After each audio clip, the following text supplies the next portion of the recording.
Morning, how are you? I'm going to zoom in on you so I can see you if I can. If I look, I have to apologise. Oh, that's it. You're zoomed in. Well, it's tomorrow in your country. It's It 8 tonight. We've just listened to the Queen's speech here, and you're 7:30 in the morning in New Zealand? Yes, we are just after 7:30 on a Monday morning, so I'm raring to go for the week. And is this your gorgeous new house? It is, yes. This is one of the rooms. Yeah, we're really lucky to be here. The timing couldn't have been better. You're probably living in one of the most beautiful places in the world, am I right? I think so, yes. I think Ireland and New Zealand regularly vie for that honour, but I think we feel pretty lucky here.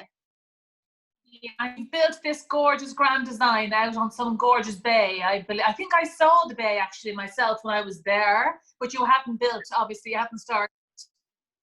It's the Banks Peninsula, which is a really pretty part of New Zealand, that's for sure. Oh, you lucky thing. So listen, just give me a background, first of all, because obviously we know another a few years because you are my daughter's boss. Yes. You're running a magnificent charity out there, but give me a background on why did you leave England? Why are you living in New Zealand? Tell me the story. Always liked New Zealand, loved it. Brought the children over. I've got two girls who are adults now, 30 and 29. How does that happen? Anyway, we came over for a holiday and decided that this was a place that we'd probably like to live, and just came over here, and I've been here for about 20 years. Amazing. You still have the English accent? I have, yes. It gets more English depending on who I'm speaking to. Yes, and imagine our two girls are going to have babies the same week in July, I think, or within a week of each other. Yeah, Annabelle's is due, her little girl's due at the end of July, yes. Yeah, we're mid-July, so, and isn't it a very strange time for all of that? It is really, isn't it? Annabelle she's getting some updates from the hospital about what to expect if this situation continues, and yeah, it's. I was talking to my mum about it. My mum's still in England, and the process sounds a lot like when she had me 57 years ago. You know, that only one visitor allowed, and that visitor has to go home. So we've had to, through necessity, had to go back, I guess, a bit. Well, hopefully by July we won't be having this conversation. Hopefully we'll be out the other end. Absolutely, yes. Well, if we do what we're meant to, and everyone who's leading us, if it goes according to their plans as well, let's hope we will. Yes. Now tell me this, Val. Every time I see your leader, I drool slightly within. I mean, we have a lovely. In fairness, at the moment in Ireland, they're doing extremely well. Yeah. But Jacinda, she's just amazing. Is she as amazing as I think she is? Tell me the inside story. Yes, I think she is actually. I think that she has stepped into this role really well. In the last 12 months, she's had some pretty big things that she's had to steer the country through. We had that heinous terror attack in Christchurch. We had that awful volcanic eruption where so many people had such horrific injuries and still living with them, and many people died. And she led us through that.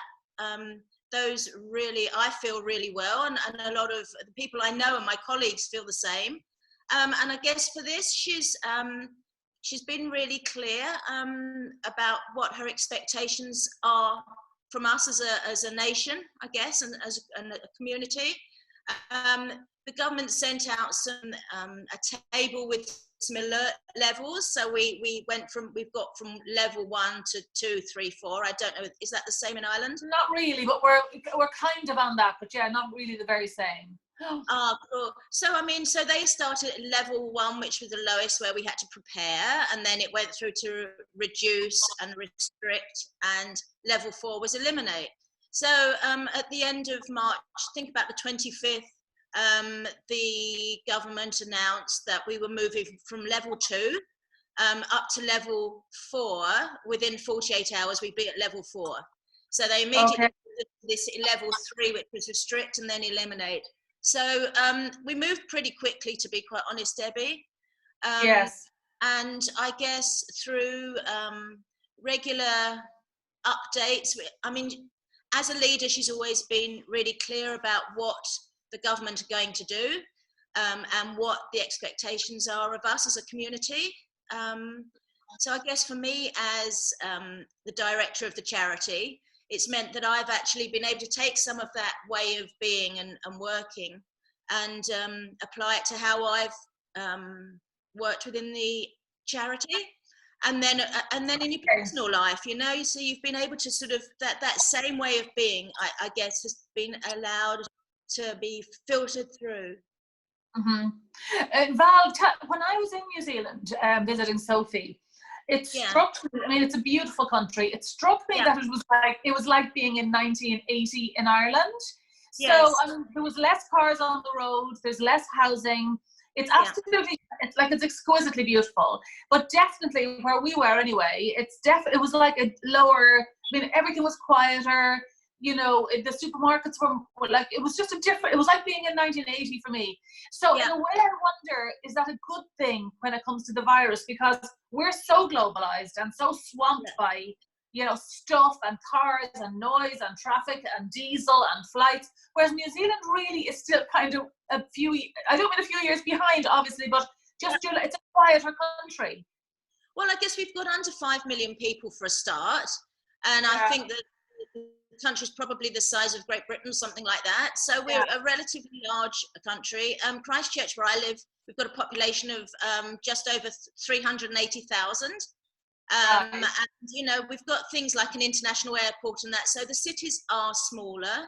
There is generally more space, but we do have concentrated areas as well in the cities. So I guess it's a mix. For us in Christchurch, I mean, we had that earthquake about 10 years ago and 9 and 10 years ago to really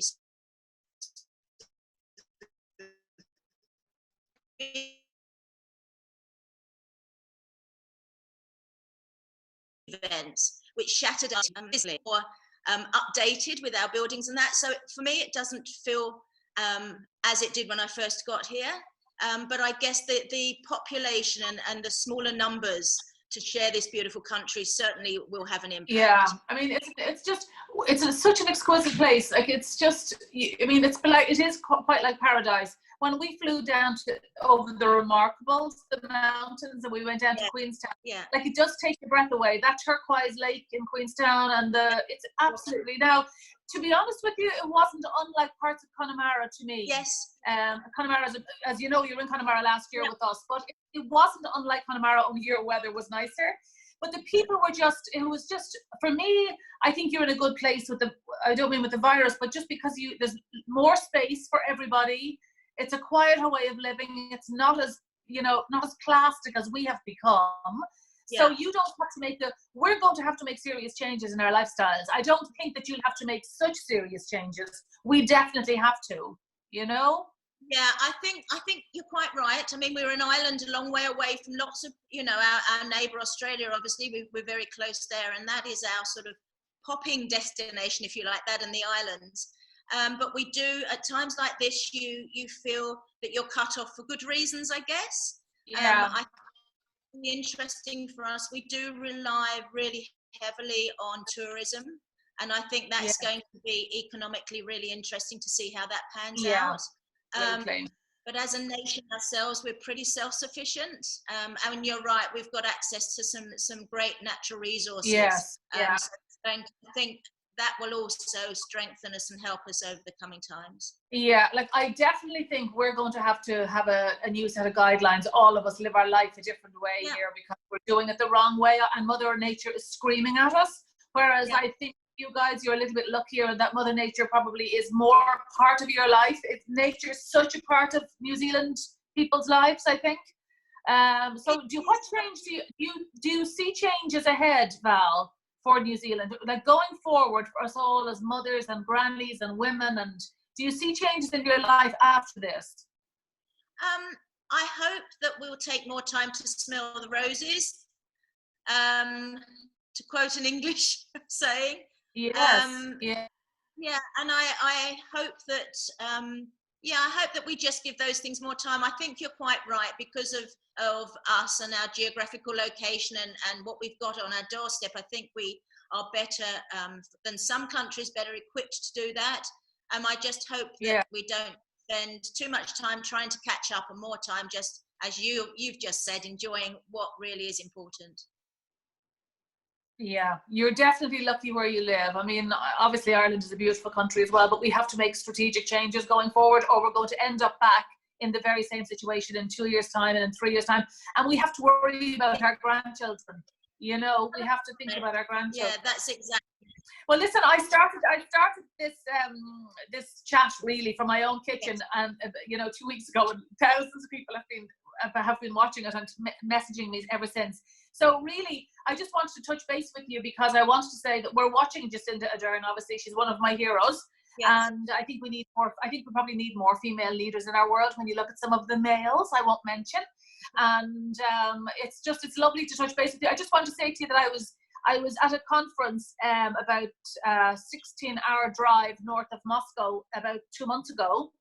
And with a lovely charity called Missia, and it was a very, very dramatic drive through a snowstorm for about 17 hours. And when I was there, I was actually talking about your own charity because they dream about having an organization like yours, which is intervention when children are stressed, and parents are stressed, and they take the children away, and then they rebuild the parents. Am I right? And they put everybody back together again. Or parents come and stay with us, and have a bit of time to really focus on parenting and attachment. Yeah. It's a fantastic idea. I don't think we do that here at all, but I was talking to them I was nearly up at the North Pole. It was in the most beautiful Russian town. But anyway, I did give all your connections and all your details. So if you get a mad Russian writing to you, I did make the connection because I did say to them that you were certainly the role model when it comes to that magnificent idea of keeping families together. So just in case you get... Yeah, and I think one of the good things that's coming out of this situation that we all find ourselves in is that we are connecting more. And I think you're quite right. I've just I went to a conference in Melbourne and started really interacting with an organisation in the States, or who are managing the same things that our organisation does. And I think that is one of the real benefits that could come out, that we don't all need to be reinventing the wheel, and we don't need to be doing it in our own little sections. We need to just get together and just talk about it, because what could be simpler than a desire to want to keep all children safe? I totally agree with you. And now that we all know how to use Zoom, it makes it an awful lot easier. We can see each other too. It's fantastic. So listen, Val, thank you. I'm not going to keep you any longer because I can't post these things if they're very long. So listen, it's fabulous to talk to you. And Monday morning in New Zealand, Sunday night in Dublin. And keep safe, everybody there. And thank you for looking after my daughter when she was there. Oh, it was an absolute pleasure. We still miss her. Oh, well, I'm so glad I have her home. I know you are. Thanks, Val. Good luck. See you soon. All right, take care. See you. Keep in touch. Bye.